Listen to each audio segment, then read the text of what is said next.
हमारे साथ हजारीबाग के बीजेपी सांसद मनीष जायसवाल जी मौजूद हैं। राज्य में जिस तरह से लगातार प्रतियोगी परीक्षाओं को लेकर गड़बड़ी हुई और आप लोगों ने आवाज़ उठाए, इस पर इसके बाद जो मंत्री इरफान अंसारी ने जो एक आरोप लगाए थे, इस पर आप एक ने लीगल नोटिस दिया है। क्या है पूरा मामला? देखिए, मुझे मेरे क्षेत्र में लोगों ने एक वीडियो भेजा जिसमें माननीय इरफान अंसारी जी जो है किसी प्रेस में अपना इंटरव्यू दे रहे थे, जिसमें उन्होंने कहा कि भाई इसके पीछे जो है हजारीबाग के सांसद का हाथ है। सरकार उनकी, विफलता उनकी। कहीं से कोई भी अगर आग जलेगा तो धुआं उठता है। मेरा ना कोई लेना, ना कोई मैं देना, ना कोई हम तंत्र हैं, न सूत्र हैं, तो मेरे से कोई मतलब नहीं है। लेकिन जस्ट जो उनका आदत है फूहड़बाजी करने का, वो उन्होंने किया। लेकिन किसी के इमेज से, किसी के करियर से, आपको ये बताएं कि किसी का भी करियर हो बड़ा मुश्किल से बनता है, इमेज बड़ा मुश्किल से बनता है। उसको धूमिल करने का जो है वो एक कोई ऐसा काम आप कर दीजिए, अपना इमेज आपका धूमिल हो जाता है। तो इन्होंने अनर्गल बयानबाजी किया, जिसके लिए हमने उनको नोटिस दिया है, लीगल नोटिस, कि भाई या तो आप सार्वजनिक रूप से इसमें माफ़ी मांग लीजिए, नहीं तो हम लोग डिफॉर्मेशन का केस फाइल करेंगे। हम लोग जो लीगल कोर्स है, नोटिस उनको कल मिल गया है। 1 महीना वेट करेंगे हम लोग, जो समय होता है उसके लिए। और अगर उनके साइड से कोई अपॉलॉजी नहीं आता है या अगर वो अपने बयान को वापस नहीं लेते, तो फिर हम लोग जो कानूनी जो प्रक्रिया है, जो भारत के संविधान ने हमको अधिकार दिया है अपने, उसका हम लोग डिफॉर्मेशन का केस फाइल करें। लगातार ये आरोप बीजेपी पर लगाते रहते हैं।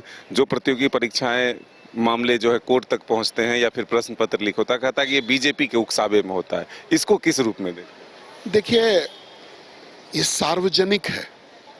लोग, हम लोग को तो हर तरह के स्टूडेंट्स मिलते हैं, लोग प्रमाण दिखाते हैं कि लोग ये नौकरी इसके लिए बेचा जा रहा है, ये नौकरी इसके लिए बेचा जा रहा है, ये प्रतियोगिता परीक्षा में यहाँ तक कि इसका जो नीट का भी परीक्षा का जो पेपर है वो हजारीबाग से लीक होता है, इस झारखंड की धरती से लीक होता है।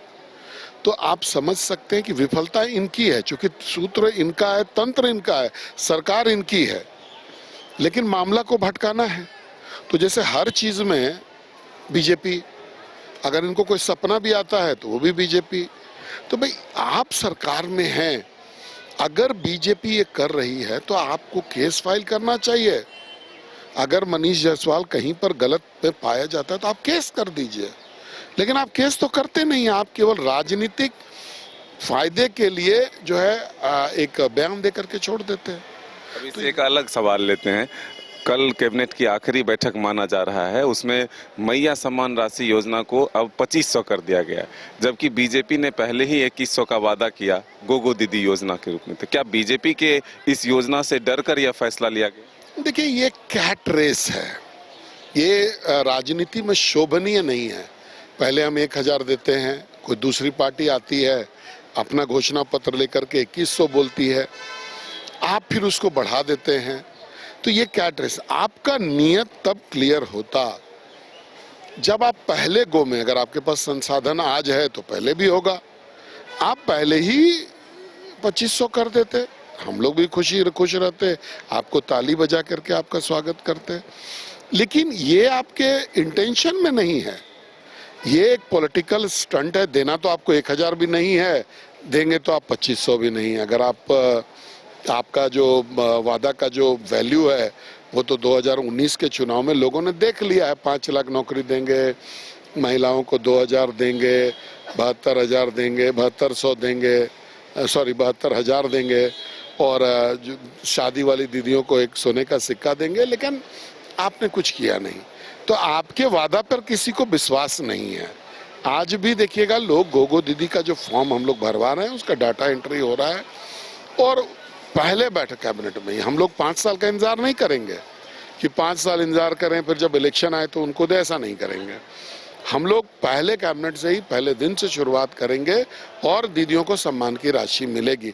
तो कल का जो कैबिनेट का फैसला है, देखिए, जो पारा शिक्षकों का भी इन्होंने दिया, ये बहुत पहले दे देना चाहिए था। ये जो उनका अधिकार है कि पीएफ से वो जुड़े, वो उनका अधिकार है। लेकिन ये चुनाव के लिए बचा कर ये चुनाव के लिए है, 5 साल तक नहीं दिया, अब चुनाव के अंतिम दिन जो है उनको लुभाने के लिए दे दिया। ये पारा शिक्षक भी अच्छी तरीके से समझ रहे हैं इस बात को, और इस बार इनको जवाब मिलेगा।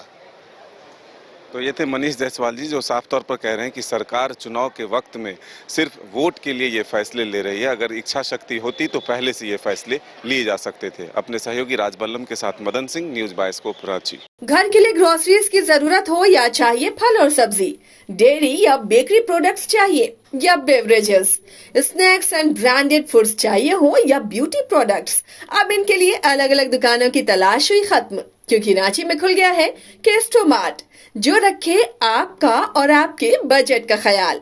हर सामान पर 5% की छूट, होम डिलीवरी की सुविधा भी। आज ही पधारें Kesto mart, one stop solution for every customers requirements. Call 9153989339।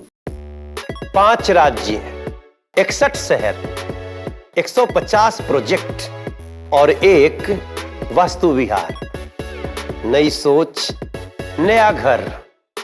बनाए रखिए अपना प्यार, सेवा में है वास्तु विहार।